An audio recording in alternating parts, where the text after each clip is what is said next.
The year is 1999. The game console of choice, the PlayStation 1. January 28th marks the release of Digimon World in Japan, but if you were an EU kid like me, we didn't get the game until the 7th of June 2001. Truthfully, I don't remember when I got the game. My dad would occasionally bring me and my brother a new game home, and Digimon World was one of them. But what I do remember is I absolutely loved the game, and honestly, I still do. It is easily one of, if not my favourite game ever. Digimon World, in my opinion, was way before its time. The complexity in a game seemingly made for kids is off the charts. Even now as a 28-year-old adult, I wouldn't play this game blind, as understanding the evolutions alone could make for several videos. I cannot tell you how hard it was to write this script. There are so many mechanics in this game that all interweave.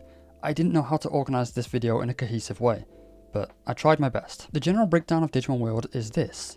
You play as a young lad called Mamio, who gets pulled into his digi-device and enters the digi-world. There's lots of words which we throw the word digi in front of, and I'm pretty sure I didn't make any of them up. I'm almost certain they're all real. We're in this mysterious place called Fire Island, and I'll break down important areas as we come to them. For now, you need to know that you're not alone. Throughout your journey, you'll be accompanied by your partner, who's decided based on a couple of questions you get asked during the intro. Though if memory serves me right, only one question actually affects who you get, as there's only two choices: Ogremon, the little yellow fire-breathing Digimon, or Gobimon, a blue and white poison-type Digimon. When I was a kid, I was always team Gobimon and Garurumon, but my brother was always team Ogremon and Greymon. Personally though, Ogremon outshines Gobimon in almost every single way in this particular game, so I went down the Ogremon route. We meet this wonderful old wise man of Digimon called Digimon, and I'm fairly sure he was a Digimon made specifically for the game. Please correct me if I'm wrong, but I don't remember ever seeing this guy in the anime. Digimon informs us that Fire Island is in danger. The Digimon have lost their memories and Fire City has been abandoned. According to him, we need to go around the island and recruit Digimon back to the city, rebuild it, and with any luck, that'll give us the answers we need to figure out what's going on and how to stop it. As we journey, we'll be in charge of raising our partner. While I will go into this in a lot more depth later, for now just know that you'll need to feed him, tell him when to sleep, make sure they go to the toilet on time, train their stats at the gym, and eventually battle other Digimon into submission. There are even more things to keep an eye on, but let's not worry about that for now. Digimon also have an age stat. Each day that passes increases this age by 1, and at certain ages, your Digimon will begin to digivolve. Unlike Pokemon, this isn't exactly linear, and you don't have any real control over when it happens. By that, I mean you can't cancel it just happens. And also by that, I mean Ogremon, for example, does not always go into Greymon. He has various choices of evolution. Unfortunately though, this age stat also means your Digimon will eventually die. Why am I not showing my Digimon dying? I meant to edit the video to match the audio. Well, that's because during my run my Digimon didn't die. I beat the whole main story of the game in one life. Did I mention I've played this game a lot? Like, a lot? I've only beaten it 3 times before this run, but yeah, I've played it a lot. And reading back on this part of the script, that is the nerdiest flex I have ever written into a video, but it's staying. Anyway, once your partner Digimon dies, you'll be left to choose from a group of eggs. Each one of these will give you a different baby Digimon that digivolves into a set in-training Digimon. After a few days, your in-training Digimon will digivolve into a rookie, then champion, and if you're lucky, an ultimate Digimon. Keeping up so far? Good! Then let's get into your partner Digimon in a lot more depth. For a lot of people, looking after your Digimon Tamagotchi style is a huge put-off. But not for me. This is easily my favourite part about the game. Although your Digimon cannot speak to you directly, they do let you know their needs through the use of various thought or speech bubbles that appear above their heads. These appear in the form of a food bubble, a sleep bubble, a poop bubble, a rest or a tired bubble, a sick bubble, and possibly even an injured bubble. Assuming you do everything right, your Digimon's going to grow into the strongest form, an ultimate Digimon. But let me tell you, to get one of these Digimon by accident is extremely difficult. As a kid, I never managed. The only 2 I managed to get were Vaidamon and Monzamon, and we're going to talk about those 2 specifically in the next part of the video. With that, let's transition into evolution in a bit more depth. Evolution is very complicated. If you went in blind like I did as a kid, you're probably going to have a rough time of it. For that to make sense, you need to know how many different aspects of the game actually contribute to your evolution. To start with, you've got your 6 stats: HP, MP, offense, defense, speed, and brain. Thankfully, there's only minimum requirements, so if you somehow go way over, that's okay. Your Digimon's current weight is important. You can control this through the amount of food that you feed them and what food you use. The bigger the meat, the more weight they gain, but they also do lose weight by pooping. So have fun trying to balance it out. The amount of fights your Digimon has also affects its evolution. So does your happiness meter and your discipline meter. Don't worry, I'll cover what those mean in a minute. And I'll also cover care mistakes while I'm at it, since that's another important factor. The amount of techniques you know is also another determining factor. And although evolution isn't linear, the Digimon you currently have also matters. So let's explain what all that means. We'll start with happiness and discipline. Happiness is simple. It's just how happy your Digimon is. So long as you're not mistreating your Digimon and you're tending to its needs as they come, you shouldn't have any problems with this. But if you somehow aren't at max happiness, you can actually praise your Digimon to increase it. Though personally, I'd recommend not doing this, since it will drastically hinder your discipline. So, what is discipline? Essentially, it's how you raise your Digimon. Are you really strict, or are you more lenient? I mentioned that you can praise your Digimon to raise happiness, while the game also allows you to scold your Digimon to raise discipline.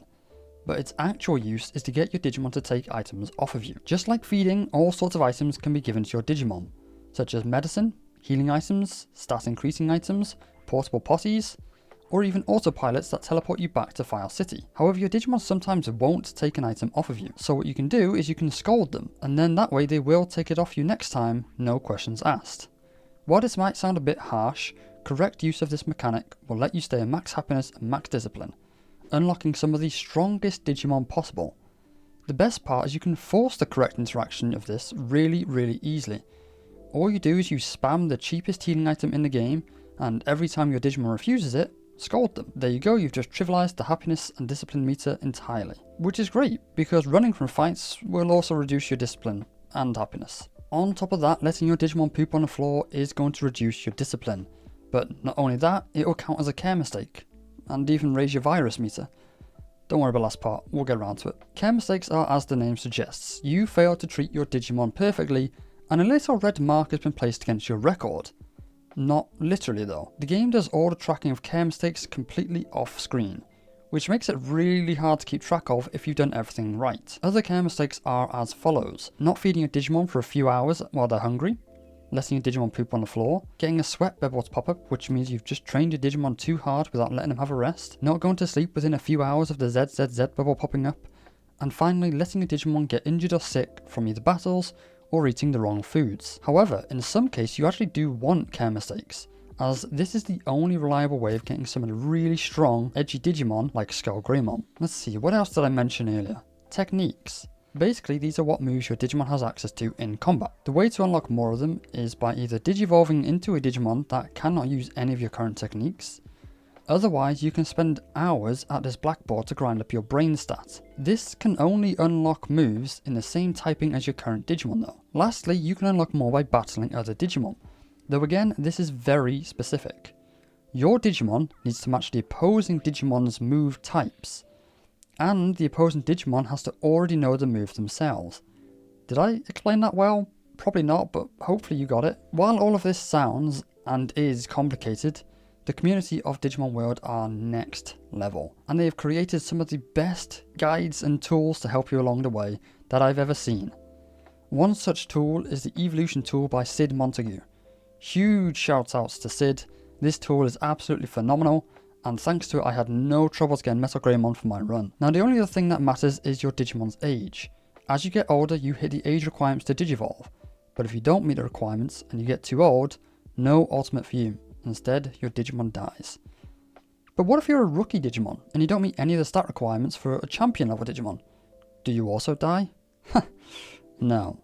Welcome to part 1.5.5 of the video, Special Evolutions. To answer the question, Numemon. This slimy green turd Digimon is what you'll end up with if you don't meet any of the parameters for a champion level Digimon. How likely is it that you actually get this guy? From my experience playing blind, a lot. He plagued my nightmares as a kid. Numemon is an incredibly weak Digimon. There's no two ways about it. Numemon has access to the weakest moves in the game, the filth moves, where he literally farts or throws poop at the opposing Digimon. For failing to reach the requirements of any champion level Digimon, the game will actually punish you by reducing your stats upon digivolving to this guy. And what's worse is you're going to get less stats gained when training now. But, and yes there is a big but, no pun intended, Numemon has an incredibly important role to play. There's an optional area in the game called Toy Town, which is a really cool area, but it's a pain to get to since you need to traverse the misty trees. One of my least favourite areas in the game, despite the absolutely beautiful soundtrack. In Toy Town is this teddy bear sitting on a chair. Interacting with it will allow Numamon, and only Numamon, to fit inside and digivolve into Monzamon. As a kid, this was basically the only ultimate I ever got, besides Vadermon, who is sort of the Numamon of ultimates, in a sense. You can only get Vadermon by failing to get any other ultimate, and by actually somehow having your Digimon survive long enough to become old enough to digivolve into Vadermon. The way that I did it as a kid was using an item called Digi-Seabass to increase your Digimon's lifespan. Monzamon is a requirement to get through Toy Town, as only he can access certain areas here. There's a few areas in the game like that, but unfortunately that's all I'm going to really say for Toy Town, since I didn't do it in this most recent playthrough, and I'll be going off my memory from back when I was a kid. Besides Numamon, there are 2 other champion level Digimon obtainable through neglect, essentially. Sukamon is a yellow filth Digimon, who is arguably worse than Numamon. To get him, you need to max out your virus meter, which means you've pooped on the floor. A lot. Sukamon is so bad that you can find a special King Sukamon in an area called Trash Mountain, who will transform your Digimon back to whatever it was before you digivolved into Sukamon. The other one is one I never managed to get, called Nanimon. This weird guy was apparently only possible by spamming either praise or scold too many times. I don't know the truth behind this, if I'm being completely honest, as I tried when I was younger, but I never got it to happen. There is one champion that any rookie can digivolve into, and this is actually a really good Digimon. I present you the speedrunner's choice, Bakamon. This awesome ghost Digimon has a chance to digivolve from any rookie Digimon upon dying in battle. For speedrunners, they can do this really cool thing called RNG manipulation, making it guaranteed. One reason Bakamon is so strong is because of the techniques that they have access to. Once again, speedrunners can manipulate this to ensure that they learn the technique on the first try. I love watching speedruns for this game, and my favourite person to watch is a channel called Raikou, one of the legendary trio from Pokemon Generation 2, funnily enough. I believe Devimon is also a possible digivolution from Death, but this has to be specifically from Angemon if I remember right. The last one that I can remember is Skullgreymon, one of the most terrifying Digimon to ever exist. Once again, they can be obtained from dying in battle, though this time if I remember right you need either Metal Greymon, and I assume it can also work from Greymon. It just seems weird, hearing an Ultimate Digimon digivolving into another Ultimate Digimon. But like I said, Devimon can digivolve from Angemon, both champion level Digimon. Now look, I'm almost certain I'm missing some special evolutions here. There are some really weird and really niche options, but I'm trying to not make this video crazy long. I'm also trying to see how much of the game I can remember from memory. I have to admit, actually, the footage you're seeing for this game, I actually recorded it probably over a year ago now. That's just how long this video has been in development. It's just such a big project that I kept putting it off, so I'm glad I'm finally making it. And it's that time of year again where I get the itch to play the game again, so I thought instead of replaying it again, let's go and edit the video. Let's move on to the world of File Island, starting with File City. One of the reasons that I said this game is before its time is because of how the city expands and grows as you progress through the game. Progression is tied to a system called Prosperity Points. As you recruit Digimon back to the city, you earn Prosperity Points. 1 point for a rookie, 2 points for champion, and 3 points for an ultimate level Digimon. The way to gauge your prosperity is by speaking to Digimon, though be warned, at certain points of the game you break a threshold that causes you to get attacked the moment you leave the house. The first time this happens is at 15 points, where Greymon will be waiting for you outside. This hulking yellow dinosaur hurts, so if you're not prepared, you're doomed. Thankfully I was keeping track of my points through a spreadsheet, so I knew when to not talk to Digimon if I wasn't ready. I know that sounds like a nerd, but I love a good spreadsheet. Defeating Greymon has him join the city and start an arena. This lets you battle your way through tournaments of Digimon for various prizes, though this is a solo venture for your Digimon, as you can't use items during these fights. Why does he set this up? Well, to help us train and make us stronger, of course. I'm sorry, didn't we just beat you? Anyway, at 50 prosperity points, Mount Infinity opens up at the back of File City. This is the final area of the game, and it's extremely difficult, but we'll leave that to the end of the video. Inside Digimon's house, you'll find plenty of other Digimon. I think it's Tokamon in the corner, and he gives you some starting items, but I always forget to talk to this guy. More importantly though, Punimon. They sit on this incredibly uncomfortable looking chair, and talking to Punimon lets your Digimon rest for an hour, This is crucial if you don't want your Digimon to get tired from all the training and giving you that dreaded care mistake. You'll be seeing this red jelly a lot. Apart from that is the save station, sat in the corner. Something that was absolutely useless to me as a kid. Why? Well, back in those days you had to use physical memory cards to save your data. And for the longest time we never had a memory card for our PlayStation 1. We used to have to try beat Lara Croft, Crash Bandicoot, Digimon World and Final Fantasy VII by either not shutting the console off or by doing it in one sitting. You can see why I never got very far now. Ah, the good old days. As you progress through the game, more and more areas start to open up. Buildings like the item bank that let you store items, or the item shop that starts as a little cute store.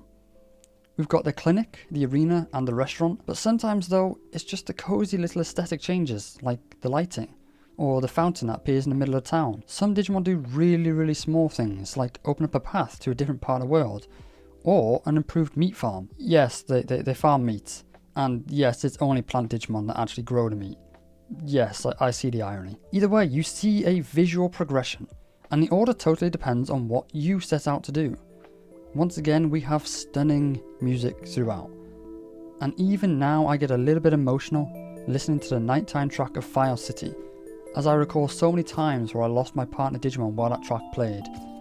You feel a level of attachment with your Digimon that no other game has ever come close to making me feel. Some Digimon that you recruit are far more valuable than others. A certain lion-like Digimon that makes such a big fuss about coming to your city does literally nothing. F you, Leomon. I wish I kept your tablet for myself. I'll explain later. Though I have to admit, seeing a statue of Saber Leomon when he's not even in this game, for some reason is unbelievably cool to me. Kabuterimon and Kawagamon, however, are two insanely valuable Digimon as they permanently improve your gym's apparatus. Getting these two Digimon though is not exactly a fun task, and we'll talk about that when we reach the Dragoneye Lake part of the video. Those of you who know. In case it's not obvious yet though, the Green Gym is where you'll be spending a lot of your time. There are other locations in the game to train your stats, but none of the other gyms have all 6 machines in one place. We have one machine for each stat, and you can choose the regular training regime, which gives a set stat boost for 1 hour, or you can try your hand at a bonus run that has you attempt a slot machine. Never do this. Not unless you're a speedrunner who can once again manipulate it. Failing to do it properly will cause even less stat gain than a regular run, but doing it successfully will give you a massive boost. But I'm telling you, you won't manage. Now you're strong enough, you'll head out into the first real area of the game, Native Forest. Or as I used to call it, Naked Forest. No, I was not trying to be funny. I was really young and I truly thought that's what it said. And why that memory is stuck with me, I don't know. Your first encounter will be this Ogremon. He's not very strong and typically you can beat him without any training.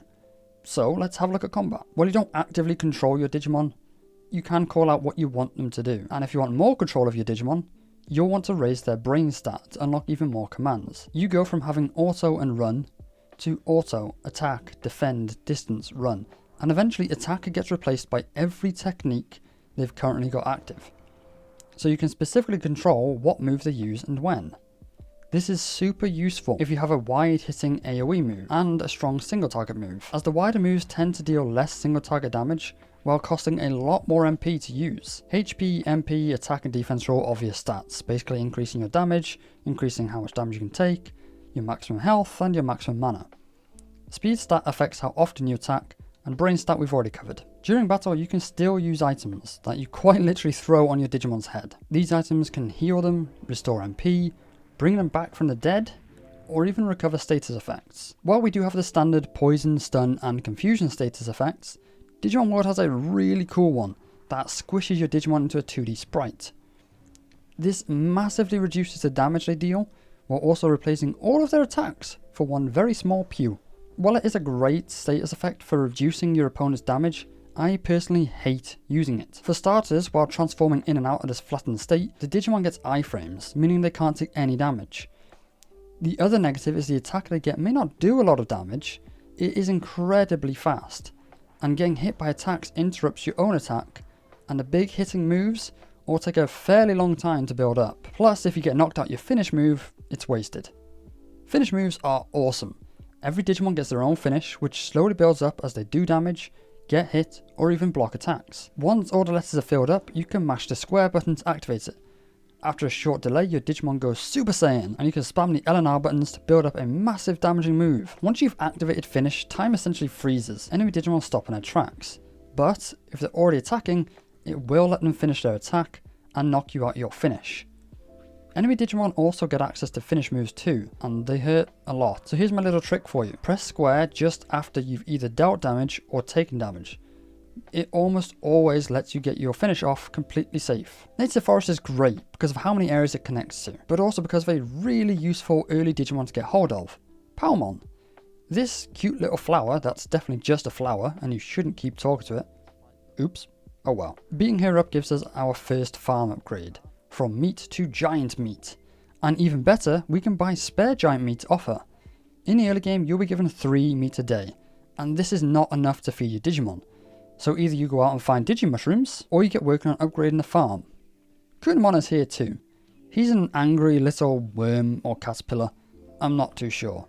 He's a bit easier to beat in my opinion, and he chews a hole through a hedge from File City to Digimon Bridge. Digimon Bridge connects Native Forest to an area called Tropical Jungle, but initially it's broken, and you can't cross it. Thankfully, if we head south at the right time of the day, we'll bump into Koalamon, who I always pronounced as Koalamon as a kid. So I might accidentally slip up once or twice in this video.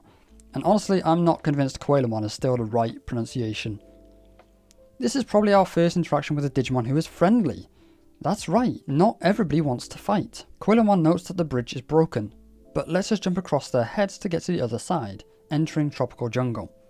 This is the area we're going to cover next. As soon as you cross over, the bridge is fully repaired. So if we return to Koalamon, they will actually join the town. They will set up half the original item shop, which in our case is a tiny little stall in the corner of town. Back in Native Forest, we've got a few routes we can take, one of which will lead us to Gear Savannah, but right now that's blocked off, leaving us with Dragonite Lake and Drill Tunnel. Let's start with Drill Tunnel. There's a few angry goblins here called Gaburimon, but we've also got a few Dromogimon, and this one in particular does not look so good. Talking to him reveals that he just can't take the heat. Something appears to be causing the tunnel's temperature to rise. As with most encounters, he wants a fight. Not exactly what I would want to do if I was struggling with the heat, but whatever. By this point my Digimon was more than a match, and we managed to calm down the Dromogimon. But it'd hardly be called Drill Tunnel if there was only one driller. To the east we meet another Dromogimon, who's currently digging and asks for our help to take some dirt outside. This is a tedious minigame, but it's so worth doing because it rewards us with a lot of bits. This is the currency of the game. Not just that, it gives you a fairly good stat boost for doing it. I'd highly suggest bringing some porta potties with you. Even though the nearest toilet isn't that far away, time moves by alarmingly fast when you're shifting dirt. Finally, the way is open, and with a champion Digimon in tow, we can move this massive boulder, revealing a Meramon who was causing all of this heat. Meramon admits that he knows something is wrong with the island. Everybody does, but no one knows what or why. His plan? Destroy it with fire. Well, at least he's trying to do something. Right, let's give him a good whooping. Beating Meramon is like your first taste that you can make a difference. Talking to him afterwards shows how much faith these Digimon have in you. He asks you if there's truly a different way to save the island, and there is, so he joins us and sets up the restaurant in town. And this is where the game does something else that's absolutely amazing. These Dromogimon don't just hang around now, they actually get to work clearing out some more tunnels, and over time this will give us access to shortcuts all over the game. Plus, shifting that boulder caused a massive earthquake, opening up the area to Gear Savannah. It isn't a huge world, but it's big enough, and the way that you get access to new areas is really seamless. Wait until you hear about the invisible bridge later on. Let's quickly talk about Dragonite Lake before we move on. This is a really small map, and just like Koalamon, if you come here at the right time, you'll see there's a giant fish in the lake. Skipping ahead slightly, you can find an old fishing rod in an area called Trash Mountain, which is actually all you need to catch this fish, despite some sources saying that you need the amazing rod. Supplied with basic meat, you just need to be patient. It's not as hard as people will tell you. Top left is a tension meter. Let this get too low, the fish gets away. Get it too high by reeling the fish in, the line breaks. One trick I learned is to not tap the reel button, but to hold it. When you get to 1 or 2 bars, hold it until you get to the end of the yellow section, then release. Over time the big fish actually does tire out and you can pull them all the way in. Surprise, it's Seadramon. While you're granted several options, the most sensible option is to be friends. This gives you an item to summon them in the future, and now we can sail across to Beetleland. Beetleland is another small area, so that doesn't really need its own section of the video, While the Digimon here are much higher level than what we're used to, they're easily avoidable. The only reason we're here is to recruit Kawagamon and Kabuterimon. There you go, easy gym upgrades. Now let's never come here again. There are obviously a few more recruitable Digimon from Native Forest, but I'm not going to cover every recruitable Digimon. And the ones we've not talked about here are actually late game, meaning they're locked behind high prosperity points. So let's move on to Tropical Jungle. Tropical Jungle is a slightly harder area than Native Forest, especially if you fall for the noob trap that is Piximon. Don't worry, we've all done it. If you're lucky or unlucky, you'll find this pink floating Digimon. The reason I call it a trap is because it's actually an ultimate level Digimon with unbelievably high stats, making it incredibly hard to beat. Unfortunately, they are a pretty useful Digimon, partially because they give 3 prosperity points, and also because at the low cost of 50,000 bits, you could buy a training manual off them. That increases the amount of stats earned when training at the gym. The stat increase is very minimal, and 50,000 bits is not a low cost. Sarcasm kind of runs in my blood. What you should be doing in Tropical Jungle is exploring around. Maybe there's some friendly Digimon around, like this Betamon. He says that we smell like the city, and that's all it takes. He works the other half of the item store with Quailamon. There's lots to do on this side of the island, but not all of it is immediately accessible. Remember earlier I hinted about an invisible bridge? Well, that's here. But this is another amazing side of the game though. You can't just walk on this bridge, even if you know exactly where it is from previous playthroughs. You need to learn about this bridge by talking to a certain Digimon in town. This little guy will let you know about various rumours floating around town, including an invisible bridge that connects to new lands. With this information at your disposal, you are now able to cross the bridge. But the coolest thing about this new area is it loops back to the mainland through an area called Freezeland. But that's jumping quite a bit in the future. For now, let's go back to Tropical Jungle and talk about everything else that's here. One of the best recruits available is this little sprout sticking out of the ground. To interact with it, you'll need to use a rain plant that grows on day 15 every year next to Tanamon, assuming you've got Palmon. Once you use this, the sprout will actually pop out of the ground, bursting with energy. Now all you need to do is answer one question correctly. Do you like veggies? Yeah, of course. If it means you'll come back to the city, and come back he does, replacing Palmon's giant meat farm for a sirloin farm. But even better, / worse, is you can no longer buy spare meat off of him. Instead, you can buy veggies that can be used to once again increase your stat gain from gym equipment. Unfortunately, these veggies aren't very good for satiating hunger. Continuing to explore Tropical Jungle would eventually lead you to this weird maze-like map. Upon entering, a mysterious Digimon will warn you to turn back as you're not wanted here. Now I'm sure there's a proper way to complete this minigame, but even now I cannot figure it out. You need to get to the end of these lanes, and one of the lanes is going to have a circle on the door, not an X. But where's the minigame? Well, you get shot if you make a mistake. It's by a bloody big cannon. But it's not just for reaching the wrong door, you get shot again and again. For either not sticking to shadows or walking the same direction too long. I honestly don't understand this minigame at all. But if you get shot too many times, your Digimon will be too weak and you won't be able to keep trying until you've had a proper rest. Let's assume you did everything correctly and now you've reached the end. The door opens and you're greeted by Centauromon, who thankfully doesn't want a fight. You passed his test, so he comes to the city without any further questions, and boy is he useful. He is the only Digimon that opens and operates the clinic. You can visit here at any time to rest your Digimon, cure any injury, or heal any illness. But what's past the door? What was he guarding? A whole new area, that's what. Welcome to the ancient Dino region. Let's go exploring. Oh, hang on. We've got the real guard of the Dino region, a Tyrannomon. Beating this red dino doesn't give us a new city member. Instead, he kind of just runs off to guard another region, the Speedy Zone, an area where time moves twice as fast. So prepare for stress, as your Digimon will be dying twice as fast in this area. Your first time here is a really stressful experience. The enemies are not easy to avoid and battling takes a lot of time. Plus, if you don't know where you're going, your stress levels are going to be rising every minute. The reason we put ourselves through all this stress is because we're told that a meteor has crash landed and we've been sent to check it out. To our surprise, it's not any old meteor, it's actually a Digimon, who apparently has just been born. Let's show him what this world is all about with a good old beating.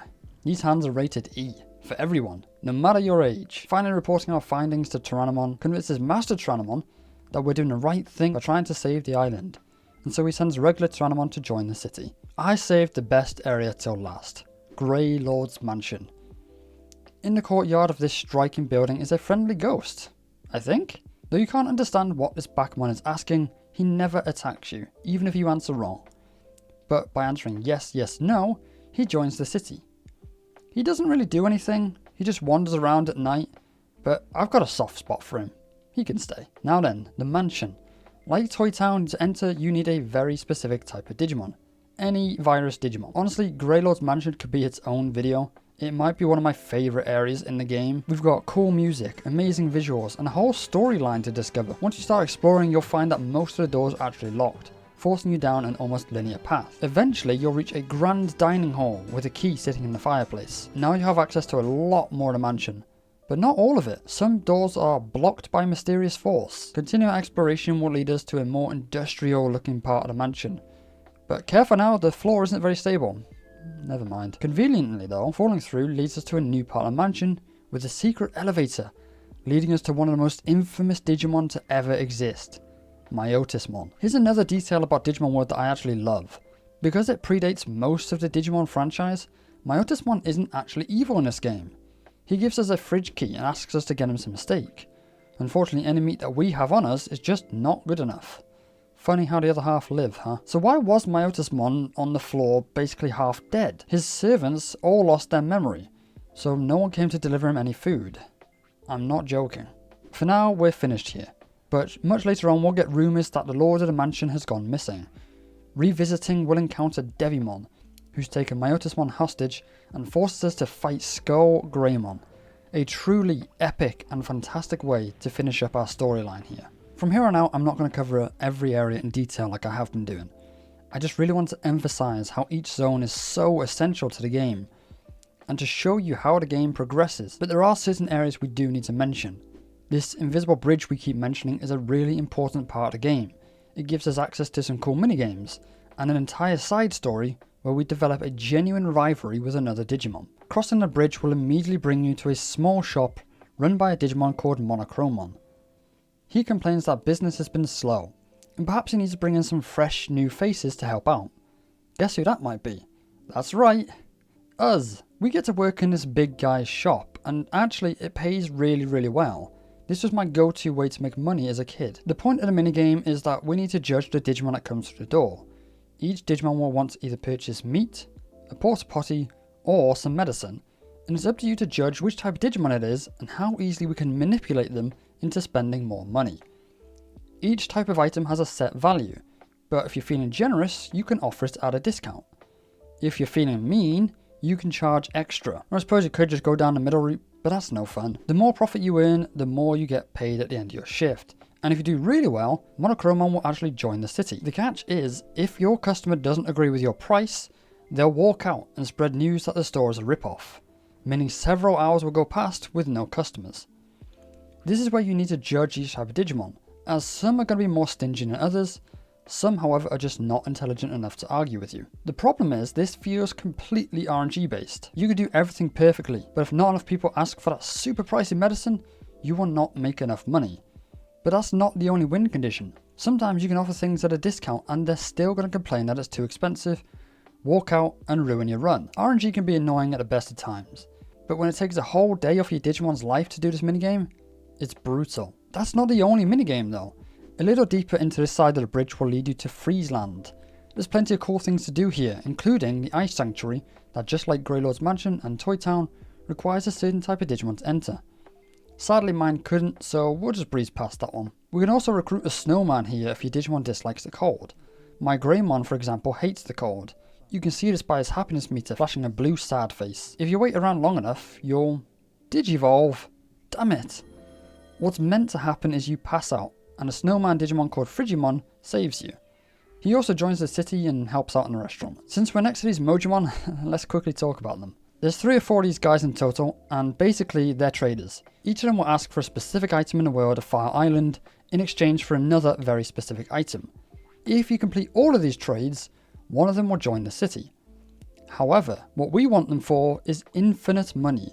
This isn't a glitch, or an exploit, as far as I know anyway. Just because you completed a trade, it doesn't mean that you can't keep doing the same trade. So by spending all your bits on medium recoveries, you can trade them for these special defense discs, which can be sold for 2,000 bits each, making a 1500-bit profit per disc. A bit of maths for you here: buying 99 medium recoveries for 49,500 bits can be traded for 99 special defense discs worth 198,000 bits. I decided not to recruit Mojimon in the end, since I couldn't remember if it stops you from being able to trade with them or not. Not too far from these ice caps is a little ice cave, housing a really cute little rookie Digimon called Penguinmon. Just like Monochromon, he doesn't want to fight. Instead, he wants you to best him in the curling ring. The first attempt is free, but if you lose, it's going to cost you a fish per entry. The rules are simple. The game will give you a set of random curling discs, varying in weight. You need to throw these down range and try to land inside the good circles to earn points, or try not to get knocked out by your opponent and landing on the bad circles. Now you could do this normally, or you could cheese it like I did. One of the discs you're given has spikes. Once it finishes moving, it releases its spikes and it can no longer be moved no matter what. If you aim it right and give it the right amount of power, you can place it right in front of Penguinmon. So any discs he throws will actually bounce back into the delete area, making it completely impossible to lose. When he joins the city, he actually sets up his own curling ring, but I think you might need Dromojimon first, since he lives downstairs from the treasure hunting cave that Dromojimon digs. I'll give a quick mention to Garurumon before we leave Freezeland. He's here and demands a fight, but honestly he's just a pain to deal with. He only shows up at very specific times, and after you beat him, he calls you a cheater since it's a 2 versus 1. Demanding a rematch where the player cannot help their Digimon in the fight at all. Again, this is at a very specific time. I'm not a fan of these timed events, I suppose we can call them, but that's because I'm really bad at time management, in-game and real life. Finally, we can talk about Waymon, perhaps the biggest recruit you can bring back to the city, but we'd be getting ahead of ourselves a bit if I told you how and why he joins. Earlier we mentioned about starting a rivalry with another Digimon. Well, that would be Ogremon. Just like the Invisible Bridge, we hear a rumour about a Digimon extorting other Digimon out of bits. So we head to the Great Canyon area and cue Ogremon's theme. This is a really cool theme that we hear throughout our time hunting down Ogremon. We get ambushed by Ogremon and his Ogremon henchmen. And normally fighting multiple Digimon is not a fun task, but in this case it's not so bad since every Digimon involved is using wide attacks that hits everybody else on the field, allies included. We don't have any allies, so the 3-on-1 is more like a free-for-all. Well, that was easy, but sadly Ogremon got away, so we're going to have to hunt him down. By now you might be thinking, this map is actually quite large. It takes a fairly long time to get from place to place, and as we know, time is a really important factor in this game. We obviously don't want to lose our partner while we're in the middle of doing something important. Since we're already at this part of the map, let's talk about Birdramon. Going up this elevator takes us to a suspicious looking bird's nest, which houses Birdramon. He only knows one attack, Prominence Beam. It's a really scary, really hard hitting attack, and when I was a kid, I really could not beat this fight. He's a really tough Digimon, but with infinite healing items in tow, we have no problems dealing with this overgrown chicken. Oh wait, that's Cockatorimon. He's in Misty Trees, and I've already said how I don't like traversing that area. And I'm pretty sure all he does is stick like the statue around your toilet or something. We'll pass on him. But Birdramon, wow, are they useful.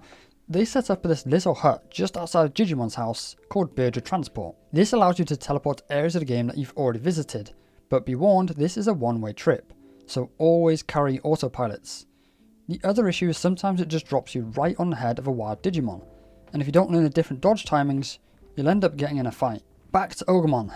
We found his fortress, and these fights are really hard to avoid. In fact, unless you know a trick, you're forced to fight this Ogremon trio. They're not very difficult though, nor is Ogremon, again, and this time we actually chase him up an elevator, which somehow moves part of the ground and traps our friend Shellmon. By sending the elevator down and walking all the way around, we finally rescue Shellmon, who says they've heard of us, so they join the city and open up the bulletin board. This opens up a lot more recruits, including Vadermon we talked about earlier. After completing this, Waymon now appears and says that Ogremon has raided his home, and he's stealing his treasure. So, on the back of this giant whale, we arrive at the secret beach cave, where Ogremon has recruited some really terrifying help from a Digimon called Warusidramon. This is an ultimate level Digimon, who could put out a ton of damage. But like all the other Ogremon fights, no one is a team player here, and they end up wiping each other out. Ogremon finally joins the city, or at least he pretends to in order to get into the submarine and escape. Waymon joins though, and he's about to be a really crucial recruit. For now though, let's finish the Ogremon storyline. You'd think by now he'd have given up, but no. He's taking control of Drill Tunnel and he's charging people a toll to go through. And this time, he's only got 2 Ogremon in tow. And even better, they're weaker than they were before. Beating him this time finally caused him to actually give up. He claims that the world's going to end anyway. What does it matter what he does? To which we tell him there's hope. Just come to the city. And to our surprise, he actually does. I think he acts as a security guard. He just roams around the main city square. But it's still a really cool side quest line. With Waymon saved and Ogremon stopped, it's time to visit Factorial Town. Speaking to Waymon in town, you ride on their back to visit Factorial Town.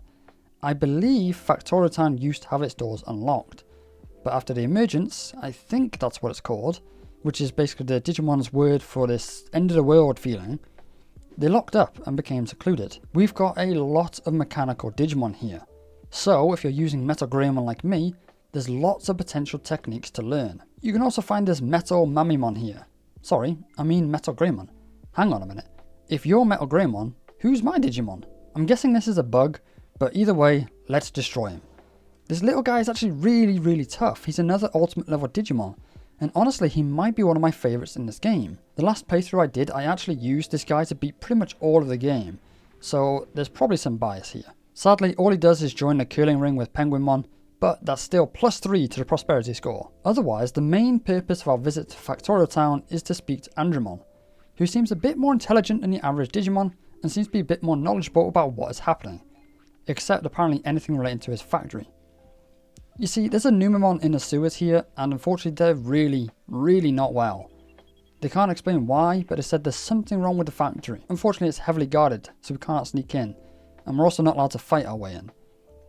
Thankfully the guards change over to a new set, so for 1 hour each day, there is a very small window where there are no guards. After sneaking our way through a whole bunch of tough Digimon, we find a Gyromon, an ultimate level Digimon who is destroying the computers. This is for sure what's causing the problems. And after you beat him, and return later on, he will actually join the city, where he opens up a jukebox in a restaurant. It's a really cool feature which has all the soundtracks of the game and you can choose to play any one of them at any time. Except for the fact that it crashes your game if you use it. I think some songs do actually work, but most of them just crash your game. We can now go rescue Numemon, who decides to fight us for whatever reason. Thankfully he's really weak, so he joins the city. Andromon will also join the city now after we report our findings to him. He apologises and opens up Factorial Town, and the main entrance actually comes out to the top of Gear Savannah, an area that houses a lot of really unique recruits. Biomon, who needs to play a little minigame and actually anticipate where they're going to run to and catch them. Electromon, where you basically need to withstand a few of their zaps. Palmon, who you need to beat up several times. Unimon, who you just need to give a healing item to. And eventually, Leomon. Once you've got a high enough prosperity, a separate part of Drill Tunnel will open up, revealing a statue of Saber Leomon and a tablet. This tablet is what Leomon claims to have been searching for his whole life. Every time we spoke to him, he'd claim that he can't come to the city, since he was looking for something left by his ancestors. So, we gave him a tablet, and do you want to guess what happens? The tablet told him to leave for the city. So he does, and sits in bird of transport doing nothing. F you, Leomon. We've now covered most, if not all, the areas in the game. Some of them more in depth, some of them very briefly. The only thing that's left now is to talk to Digimon. Our prosperity point is over 50, which means Mount Infinity has opened up, the final area of the game. But upon leaving Digimon's house, we're attacked by Ogremon. He's not too tough, but apparently it's clear that he's under some sort of mind control. Is it? After we beat him, Digimon says he'll take care of them, and we need to stop whoever is behind this. Mount Infinity is located just behind Digimon's house, and it's a trippy area. In case you don't know, Digimon has a big digital aspect to it. To be fair, it's called Digital Monsters. Anyway, Mount Infinity is a fully digital zone, and the Digimon here are super hard. With some skill and a lot of luck, we could dodge through most of them, and slowly make our way through the maze to find Devimon. Long time no see. This time we get to fight him, and we get revenge for Greylord's mansion. He also joins the city, not that it really matters much at this point though. He sells devil chips in the secret shop. I believe these items buff your stats, but at the cost of reducing your Digimon's lifespan. A little further into Mount Infinity, we find this really creepy Digimon called Megadramon. This is actually the Digimon I wanted for this run, but when I was using the calculator, it was so much easier to just go for Metal Greymon. This is actually one of the coolest designs in the whole game, and I bought a whole box of Digimon cards to try get a copy of this guy. The really cool thing about Megadramon is you don't need to fight him. First of all, he's not guarding away to the final boss. He's just off on this little section all on his own. Secondly, he doesn't move to try and start a fight, he just stands there, menacingly. And third, the game actually makes note that he won't fight us if we don't want to. So you have the option to say no. But we're the toughest Digimon around. We're almost at max stats by now, so of course, we need to put him in the dirt.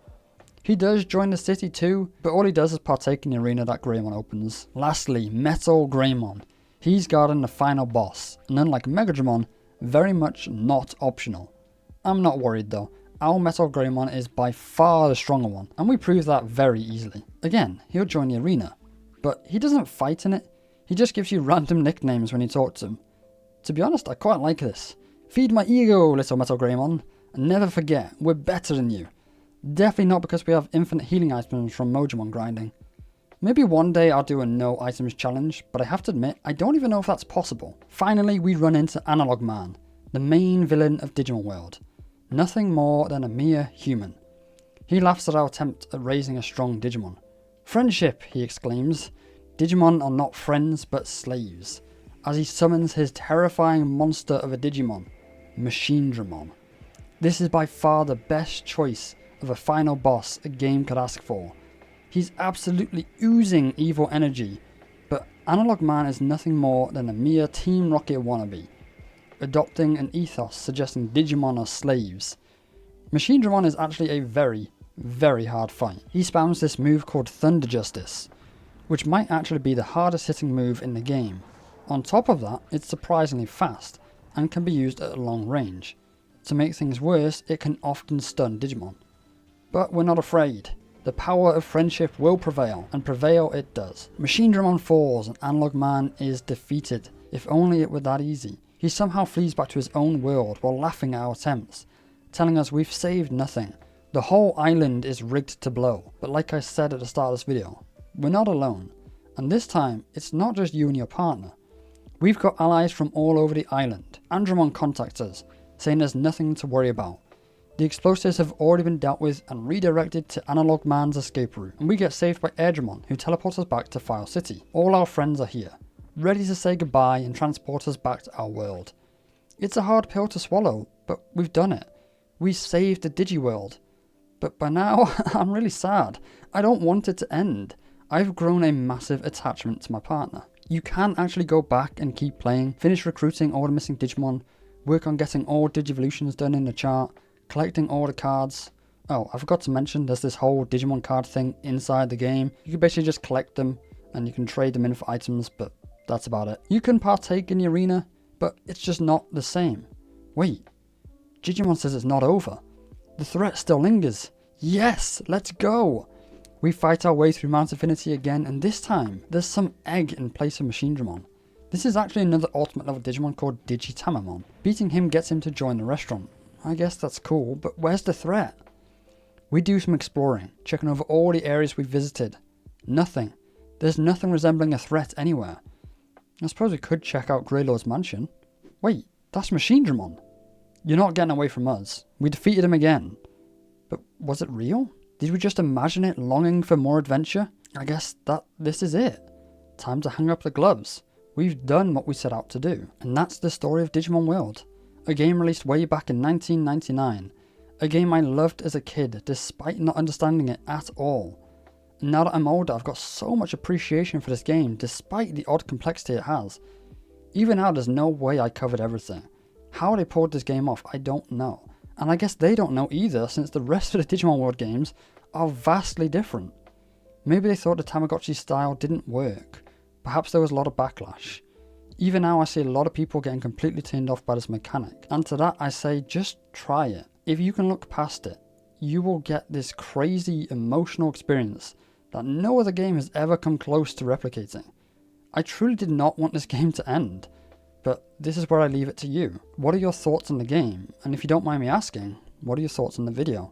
This is by far the longest script that I've written, at 20 pages long, and it took a lot of effort to make this one. And I've now completely lost my voice. Thank you very much for watching, thank you for listening, and I'll see you all again very, very soon. Bye bye.